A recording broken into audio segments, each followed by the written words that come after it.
Welcome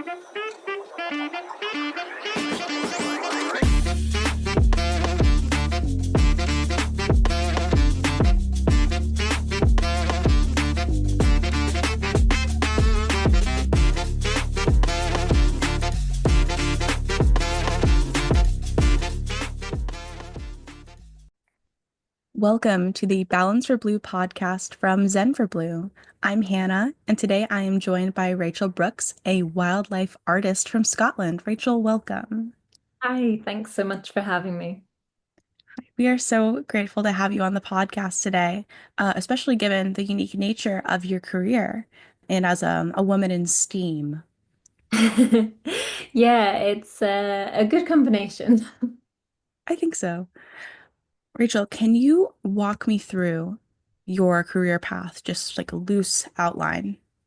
I currently work as a wildlife artist and scientific illustrator, but I didn't really take the conventional route to get to that. So I didn't study art formally past school, and I actually worked in the wildlife field for most of my working life. So back when I was in college, I was planning to pursue a career in fine art. I'd already put in my university application for a fine art degree, and then we had this seminar where a whale and dolphin research program from the Canary Islands came into our school, which was, I guess, one of these really defining moments because my school isn't near the coast. Marine biology wasn't really something anyone I knew was doing, and it wasn't really something like we were encouraged to pursue at school. It was all like careers in law or medicine, and no one was telling you to look into zoology or marine biology and conservation. It really, really grabbed my attention. And I went and did that program that summer when I was 17. And it was the first time that I'd met anyone in that field. And I was surrounded by lots of young people doing postgrad studies in marine biology, doing PhDs, researching the whales that we were seeing there. And I just absolutely fell in love with it and decided that's what I wanted to do. I went back to Lancashire, the landlocked town I grew up in the Pennines, told my teacher I wanted to be working conservation, and I switched my art degree application to a zoology application. I went to uni to study zoology, and after graduating, I traveled overseas and ended up working as a scuba instructor and wildlife guide for about 8 years full time before just totally 180 and decided I wanted to be an artist after all.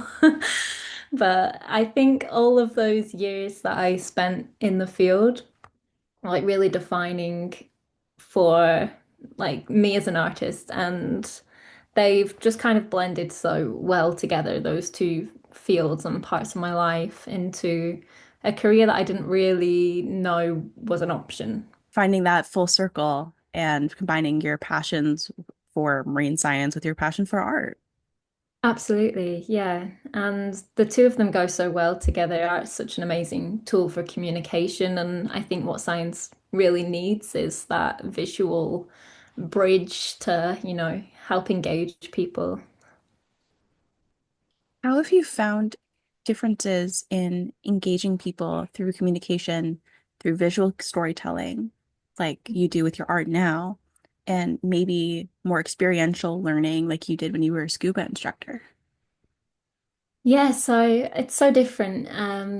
I think as a scuba instructor, you're in such a incredible place to be the one that's introducing people to the underwater world. You can see that like amazement in their eyes with absolutely everything new, and it is such an incredible experience. And I think it is something that really changes people's connection to the ocean, getting to spend that time in the water and in those special marine environments. But not everybody has that opportunity. Not everybody's able to dive. Not everyone is able to travel to those sorts of places.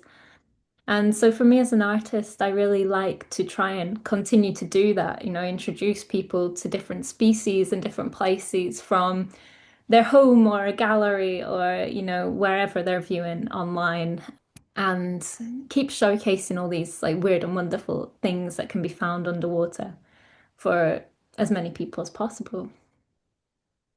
Absolutely. So what I think we already touched on what I was initially going to ask, which is what drew you to your career as a scuba instructor, and that was your trip to the Canary Islands. But was there a moment wh that initially drew you back towards marine art, or was it a gradual career? I know you said that you've been very interested and passionate about fine art for your entire education and career. Yeah, so it was an interesting one because after I graduated, I never set out to be a scuba instructor. I graduated with my undergrad in zoology. I went overseas just to take a break from studying, really, and kind of just didn't go home again. So fell in love with traveling, and I hadn't been diving in the UK, and then I found myself in Australia where I was able to do the dive master course, the instructor course, and I just loved it. And that just became my life for years. I did it in Australia for a few years, in Indonesia and Borneo. And at that time, I didn't really draw much at all. It had, I'd done the odd bit of sketching every now and again, but it was maybe like a 10-year gap from be really, really drawing. And I remember I was doing a lot of photography. I really like to capture what I was seeing because, you know, where we were in Lembo, it's in North Sulawesi, and it's this macro paradise that most divers might be familiar with the name, but for most people, there's creatures there that you would never imagine, and like a hairy frogfish and all these bizarre little critters, and I just really wanted to draw them. They were just so interesting and there's so many different shapes and textures. And it was, I think, then coming to the end of that contract in Lembe that I was like feeling kind of like I wanted to try something new again. And so when I came home after that, I just started drawing and I didn't really know where to start. I just knew that I wanted to do it. And I ended up drawing marine life. And I think because it was what I was so passionate about, it kind of landed the best. I tried lots of different things to start with. I was painting landscapes, doing pet portraits, all sorts. But it was the marine life illustrations that seemed to really resonate with other people and the ones that like took off really. And that's what helped me build my career to what it is today. And, it didn't just happen overnight. I did it alongside a full-time job for quite a few years.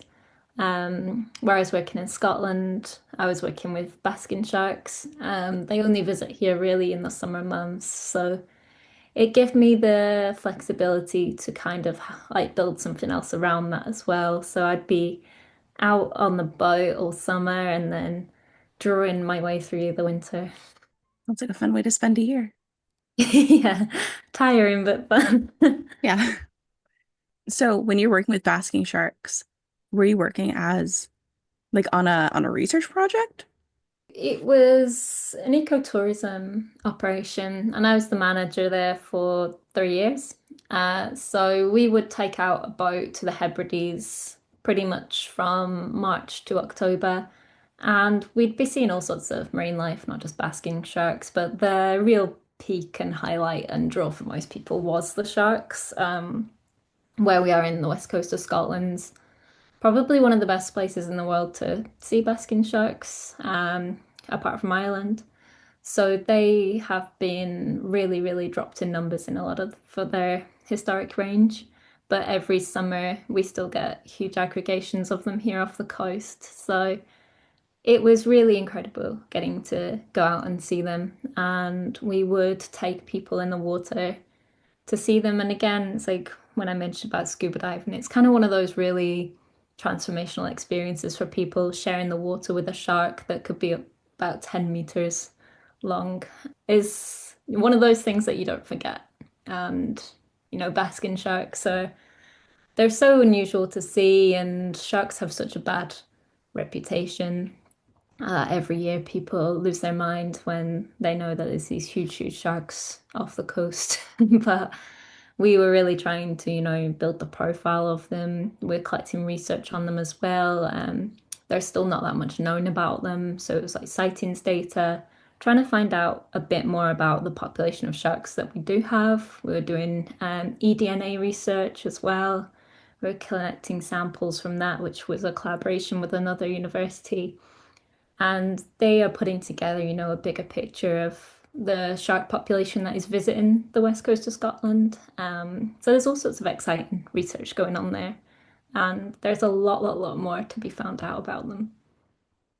That's so exciting. Yeah. And it sounds like a really cool thing to do full time while you're pursuing your other passion of marine art. And then that's fed on to my art a lot. A lot of my art focuses on sharks. Basking sharks have been a huge part of it, and Scottish marine life as well. Yeah, they're definitely some of my biggest interests. Can you walk me through what a typical workday looks like for you now as a wildlife artist? I work freelance, so I work with lots of different clients, which means most of my days can look quite different. But I am self-employed, so there's always a lot of admin.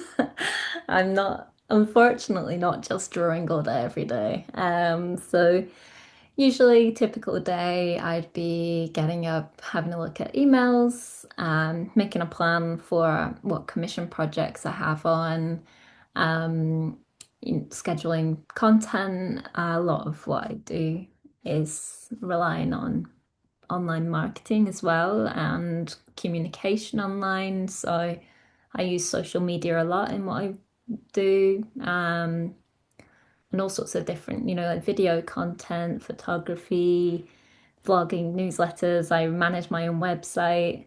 I do everything in my business myself. So my days are quite busy, but my favorite part of it is for sure when I get to just sit down for a few hours and work on a project. And everything I do is still hand drawn. So it's all created in ink and watercolor.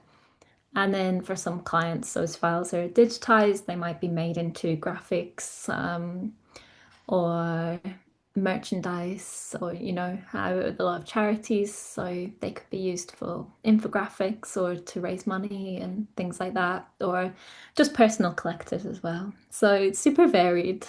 You sound like a jack of all trades. Maybe just someone who can't relinquish control of any. Well, hey, if you run every part of your business, I think Mhm. that and your business is doing okay. It sounds like you're doing a good job. It's good, it's good. And where we work, well, I live in the Scottish Highlands, so it's not particularly easy to just hire someone to come in for, to do a little bit of order packing or emails for me. And then my inquiries are also varied, and it's hard for anyone else to kind of answer those questions. So, yeah, it's a lot of time management on my part, which I'm still learning, but Well, if someone wants to pursue a marine career as either a wildlife artist as you are now, or maybe as a scuba diver as you started your career, how would they go about that? yeah, I'll answer those separately because, they're two careers in their own right. But in the scuba industry, I worked right the way up to, managing up like big operations like Basking Scotland and managing dive centres. And I think training is, just the fundamental part of that. So when I did my dive master course, I did it as a traineeship. That was out in Australia, and the company did it as a 3 month to start with. And I ended up staying there for a year. And I think if you can find somewhere to do your training that has the potential to offer work experience as well, you're just going to be a much more well-rounded and experienced dive professional than just, doing the course, I think, which can be done in just a few weeks. You've got that real lived experience of working with people, seeing how a dive center's run. And then, enjoy working as a dive master before trying to rush to do the next step because it's going to make you a better instructor if you really learn how to be a good dive guide first.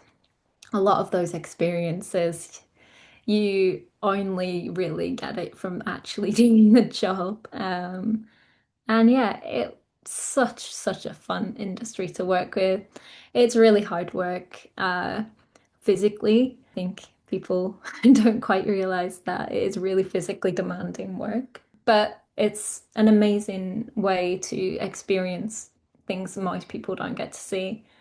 And also, it's a great qualification to have for like a lot of marine biology careers as well. You can easily mesh that into research and other elements too. For scuba, just keep diving, dive as much as you can. And very similar to that for drawing is, practice, practice, practice, practice.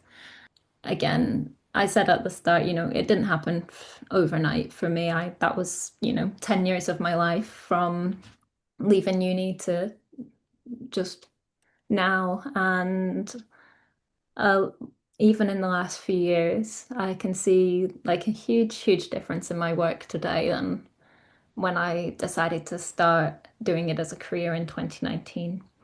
And you learn from every project, you learn from every like experience you have with clients. I'm totally self-taught as an artist, so it has been, a huge, huge learning curve for me. But I think the advice I normally give is focus on like you and your own passions rather than trying to emulate what someone else is doing.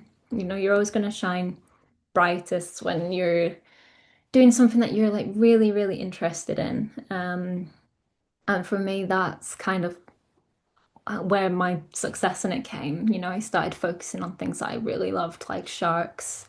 And that's how I connected with lots of different shark organizations and charities and managed to get into big projects and exhibitions. And you've got to put yourself out there.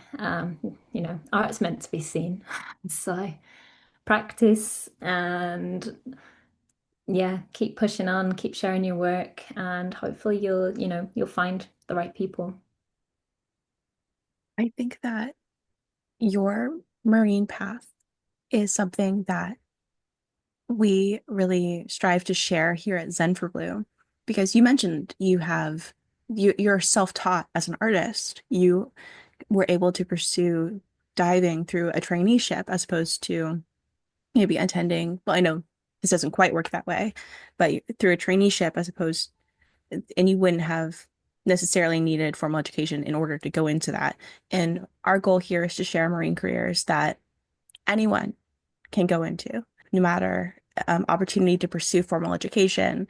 So as long as you have an opportunity to pursue a traineeship or a dive master course, although you've recommended a traineeship where you can get work experience, um, or if you're able to practice your art on your own and share it later, that anyone would be able to pursue these career paths. Yeah, And I yeah. think that's really special. Yeah, I mean, I did go to university and have a degree, but it doesn't really have any bearing on either of those two jobs, They were in the same field and I ended up in them because that was my main interest, but I didn't need that qualification to do what I'm doing today. Um, so yeah, the diving, like you say, you don't need to go to school for that. It's very practical, and I think some people learn better that way as well, and doing really on the job, like vocational learning, and as well as like, the traineeship with a dive center. I've seen lots of dive centers that offer, like work exchanges and stuff like that. There is ways around that because marine biology can feel like it's quite inaccessible at times. Um, but yeah, there's definitely places out there, research projects out there, where you can get dive qualifications while you're volunteering and build up that way too. Absolutely. The hard work does pay off. Yeah, Like marine careers can be hard, but it pays off with rewarding days. Well, Rachel, thank you so much for coming on Zen for Blue's Balance for Blue career highlight mini series today, to talk about your career. It is fascinating. I'm very interested in its twists and turns. Thank you so much for going over them with me. So I think the most important question is, how can people find you? Where do you want people to find you and see your art? yeah, absolutely. Thanks for so much for having me. The best place to find me is my website, which is rachelbrooksart.com, or on Instagram, rachelbrooksart. I'm also on most other social media platforms under the same handle. So yeah, you can find me online. Wonderful. Well, Rachel, thank you so much. Thank you.